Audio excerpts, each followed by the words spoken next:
Pertanyaannya, ada apa tidak saya bilang lawan pemerintah yang zolim? Tidak ada. Yang ada lawan kezoliman pemerintah. Nah, kalau untuk melawan kezoliman, siapapun, mau pemerintahnya kek, mau ulamanya kek, mau orang tua kepada anak, anak kepada orang tua, suami kepada istri, istri kepada suami, siapapun yang berbuat zolim wajib dilawan. Mau kawan, mau lawan, mau siapapun itu. Woi, Anda bisa membedakan tidak melawan kezolimannya? Seperti begini, saya bilang sama Anda, Prof. Andika, saya benci dengan kelakuan Anda.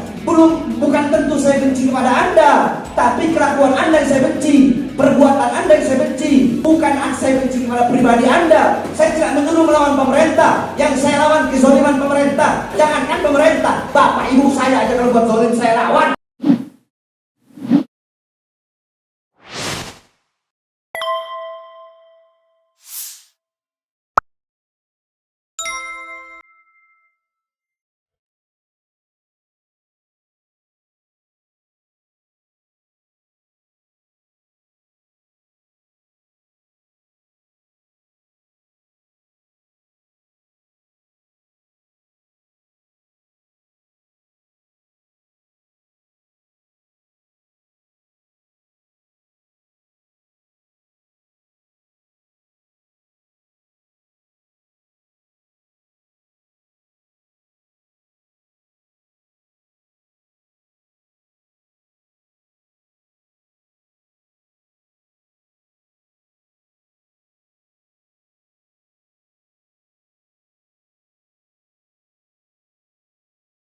Di mana ajakan saya untuk menghasut? Coba sebutkan. Di mana ajakan saya, perintah saya, instruksi saya, permintaan saya untuk menghasut audiens, pendengar atau penonton yang hadir agar melawan pemerintah. Baik, ya. Di mana? Kata-katanya, letaknya di mana? Saya ingin membedakan dulu antara perintah dan ajakan dan permintaan. Jadi direktif itu bisa bersifat perintah itu kalau untuk stick ya. Kalau permintaan itu direktif requested istilahnya. Ya. Nah, tadi yang saya mengatakan adanya hasutan itu ketika penggunaan kata kita, karena kita itu inklusif. Kata apa? Kata apa? Ulangi. Penggunaan subjek kita dalam kalimat Anda itu menyatakan secara inklusif bahwa Anda dan audiens itu berkehendak untuk melakukan perlawanan kepada siapa? Nah, ini yang tidak disebutkan karena implisit ya. Tapi dari analisis tema karena ya di sini ada bilang pemerintah kok. Di BAP Anda bilang pemerintah. Ya karena ada analisis tema yang mulia ya, ada analisis tema. Di sini Anda bilang pemerintah. Ya karena Anda sebutkan implisit ya.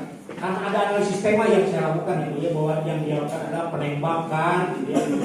Dan itu saya merujuk bahwa itu menjadi isyarat kontekstual bahwa yang dia maksud itu adalah pemerintah ya.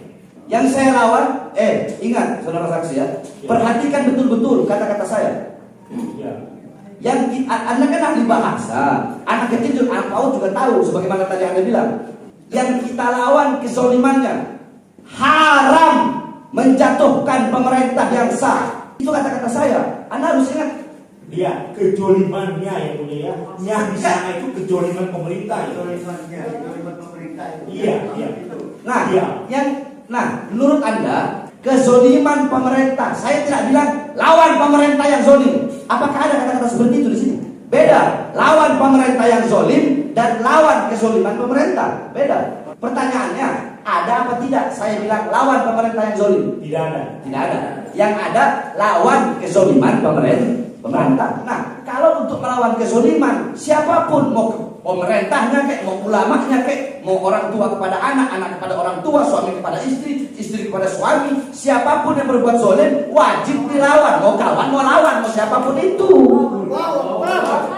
Jelas di sana yang ada kejoliman pemerintah. Karena tidak pemerintah yang Oke, berarti kalau nggak dilawan harus didukung kezoliman pemerintah. Ya tidak. Harus didukung. Tidak mesti. Itu bukan. Itu Itu perlawanan katanya, lawan kata daripada Anda yang Anda sebutkan sebagai ahli berarti didukung, Don. Saya tidak bisa langsung Antoni, misalnya saya Anda berkata lawan pemerintah, berarti Saya- harus mendukung saya mengatakan kezalimannya, harus mendukung ketidakadilan kepada rakyat, harus mendukung penindasannya kepada rakyat, harus mendukung ketika pemerintah memihak asing, menindas pribumi, harus didukung. Jawab. tidak begitu yang mulia. Logikanya itu tidak sinonim atau itu. Ketika saya mengatakan Habib Rizik tidak ganteng, tidak berarti Habib Rizik jelek ya. Itu tidak selalu begitu ya. Anda berkata ini sebenarnya gampang yang mulia. Kan Anda udah bilang tadi, tidak ada kata-kata saya yang bilang melawan pemerintah yang zolim. Tapi dibalik lagi sama dia ketika saya bertanya. Pemahaman saudara. Jangan dibalik-balik. Dia udah bilang enggak tadi. Sekarang dibalik lagi pernyataannya. Bengkok-bengkok, nggak konsekuensi omongan. Dasar pertimbangannya apa? Apa menurut tentara bahasa bagaimana? Ya, Katakanlah kita sudah Di sana itu kejolimannya ya. Kezalimannya, ya. Yang itu kritik yang mulia yang menyatakan posesif kepunyaan siapa pemerintah. Artinya yang dilawan itu pemerintah yang jolim yang mulia. Dan ini tidak. Woi, Anda bisa membedakan tidak melawan kezalimannya seperti begini. Saya bilang sama Anda, Profesor apa namanya? Prof Andika, saya benci dengan kelakuan Anda. Bukan tentu saya benci kepada Anda, tapi kelakuan Anda yang saya benci, perbuatan Anda yang saya benci. Bukan saya benci kepada pribadi Anda. Saya tidak menyuruh melawan pemerintah. Yang saya lawan kezaliman pemerintah. Jangankan pemerintah, bapak ibu saya aja kalau buat zalim saya lawan. Baik, yang mulia Anda kadang nggak mengerti ini gampang, bahasa gampang. saja yang mulia yang silakan aja jawab pendapat seperti itu. Itu pendapat Ya, Bukan. saya hanya menjelaskan di sana ada kasarnya ya. Iya, cuma penjelasan Anda ini putar-putar. apa putar-putar penjelasan Anda bilang. Secara Ya, tadi dia bilang yang mulia, tadi dia bilang ketika saya tanya, ahli sebentar. Ini dulu, ahli ini ngomong. Tadi ketika saya tanya, dia secara bilang enggak. kekuasaan Nah, hukumnya yang mulia ya, silakan buka di tata bahasa waktu itu penanda politik, penanda posesif kepunyaan. begitu ya. Ya, artinya saya melihat bahwa di sana ada ciri gitu ya. Ketika dikatakan kejolimannya, berarti kejoliman pemerintah. Persoalan dia menekankan gitu ya, menekankan bahwa yang dilawan itu bukan pemerintahnya tapi kejolimannya. Itu kan hanya penafsiran dia. Sekarang begini, Anda Muslim, saya Muslim. Wajib nggak kita beriman kepada Al-Quran? Wajib. Wajib nggak kita beriman kepada hadis? Wajib. Wajib. Nah, pernah tidak Anda mendengar? Nanti saya artikan bahasa Indonesianya, kemudian Anda tafsirkan menurut Anda sebagai ahli saksi ahli. Afdhalul jihad kalimatu haqqin au kalimatu adlin inda sultanin jair. Itu kata Rasulullah. Artinya, jihad yang paling utama yaitu bukan memegang pedang. Bukan. Jihad yang paling utama bukan memegang pedang. Apa itu? Jihad yang paling utama adalah menyampaikan kebenaran, menyampaikan yang hak, menyampaikan nasihat, menyampaikan yang benar. Kepada siapa? Kepada pemerintah yang zolim. Itu hadis Nabi Muhammad SAW. Nah, sedangkan dalam pernyataan saya tidak bilang pemerintah zolim. Karena dalam Islam hukum melawan kezoliman itu hukumnya wajib. Ya, kalau perspektifnya sudah dogmatis seperti itu, saya tidak bisa membantah. Nah, ya udah begitu, udah jawab cukup seperti itu, sudah selesai. Kalau Anda tidak mau menjawab, udah selesai. Ya, dan dia bukan bertanya, dia tidak bisa membedakan mana kuliah dan mana bertanya. Itu tadi saya bertanya. Coba Anda artikan, coba ayo, Anda artikan coba. Pertanyaan saya artikan. Menurut lah, artikan. Saya bertanya, saya punya hak bertanya, artikan. Anda kan profesor, artikan. Artikan. Bahasa Arab saya gimana? Bukan bahasa Arab, artikan bahasa Indonesianya. Jawabannya gimana hari? Ya, artinya ketika dia meyakini kebenaran apa yang dia sampaikan. Oh, bukan itu maksud saya, artikan hadis tadi. Kan udah saya artikan. Nah, menurut Anda bagaimana persepsi bahasa Indonesianya? Di sana ada kewajiban bagi setiap muslim untuk menyampaikan kebenaran sebagai jihad yang sebenar-benarnya itu adalah. Nah, itu Anda bisa jawab, Pak. Itu maksud saya begitu, saudara ahli. Cukup jawab tahu Anda. Kalau Anda nggak tahu, ya bilang aja nggak tahu, nggak ribet kok. Udah cukup. Nah, Bentar yang mulia. Ada yang mulia. Baik, sekarang Anda berkata kan tadi. Coba saudara saksi ingatkan saya lupa. Saudara ahli, tolong ingatkan saya ya. Saya ini orangnya nggak pernah malu bertanya. Kalau memang nggak tahu ya saya bilang nggak tahu. Tolong ingatkan saya tentang pernyataan Anda yang Anda mengatakan masalah saya tadi kalau nggak salah ya. Anda berkata saya memberi pertanyaan yang sudah saya tahu sehingga tidak memberikan kesempatan kepada audiens untuk menjawab. Itu apa kata Anda tadi? Bahasa ini saya nggak ngerti soalnya implisit, positif, negatif, korotitif, prototitif, prototitif, nggak ngerti seperti itu. Terus apa itu? Jadi yang dia sampaikan itu kalimat retoris. Retoris. Kalimat yang tidak menutup jawaban karena yang dia tanyakan dia jawab sendiri. Oke, udah. Karena tujuannya apa ini? Namanya apa? Retoris. Anda lihat saya dong. Retoris. Karena maksud dia bukan bertanya, tapi membangkitkan emosi audiens. Nah, jadi retoris itu apa? Pengertian retoris itu? Retoris itu kalimat tanya yang tidak memerlukan jawaban. Terus retoris itu untuk apa? Ya karena fungsinya apa? Dalam konteks Anda itu untuk membakar kesalahan afektif. Oh, dalam konteks saya. Ya. Sekarang saya tanya, kalau dalam konteks Al-Quran. Sudah menjawab. Belum dilihat Tidak bisa Al-Quran. Enggak, saya belum tanya yang benar. Baik. Al-Qari'ah. Tenang aja saksi, slow. Al-Qari'ah. Mal Qari'ah. Wa ma adraka mal Qari'ah. Di situ Allah Subhanahu wa taala bertanya dalam ayat itu, Al-Qari'ah. Allah menyampaikan dulu kiamat. Mal Qari'ah. Apa itu kiamat? Wa ma adraka mal Qari'ah. Dan apakah kalian tahu apa itu hari kiamat? Yauma yakunun nas kalfalosid.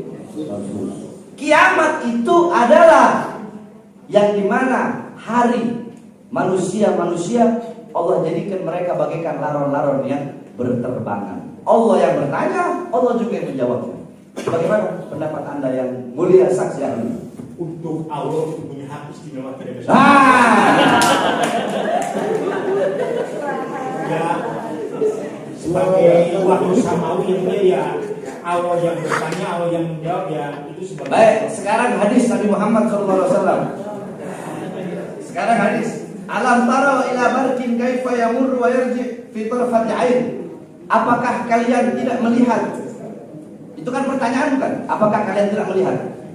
Jelas Pertanyaan. Apakah kalian tidak melihat cahaya yang yang pergi dan pulangnya? Ya, yang pergi dan pulangnya itu sekedip mata. Nabi yang bertanya, Nabi juga yang menjawab. Ya, untuk manusia-manusia istimewa dan Allah ya saya tidak akan berani untuk menjawab. Baik, cukup. Gitu dong. Nah, maksud saya begitu. Anda nggak usah ngasih jawaban bertele-tele, gitu aja. Jawabnya tek.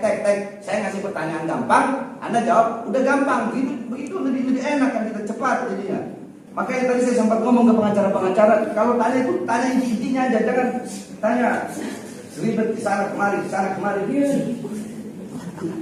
Ya, nggak apa-apa, nggak boleh begitu. Anda itu orang adil, nggak mau ke kanan ke kiri. Iya. Saudara saksi masih kuat ya?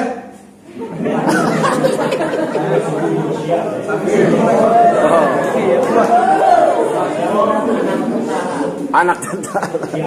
Siap, saya lupa. Saya tertarik dengan pernyataan Anda yang dimana ini saya belum baca BAP Anda ya. Saya belum baca BAP nih. Nanti baru saya baca BAP. Belum. Saya masih belum baca BAP. Ini masih pernyataan-pernyataan Anda nih. Ya, berhasil dilakukan dengan pembacaan salawat bersama-sama. Maksudnya berhasil saya telah menghasut, berhasil saya telah memprovokasi, berhasil saya telah menebarkan kebencian, berhasil saya telah menyebarkan berita bohong kepada audiens. Itu ciri keberhasilannya dengan apa? Dengan dilakukannya pembacaan salawat bersama-sama pada akhir. Tolong Anda jelaskan. berhasilkah membangun kesamaan emotif ya mulia secara agama bahwa yang dimuliakan dalam konteks ini Habib itu membela kelahiran Muhammad SAW. Membela apa? Oh, membahas itu Ya, membahas Maulid Nabi Muhammad. Yang artinya happy gitu, dan dia sedang membagikan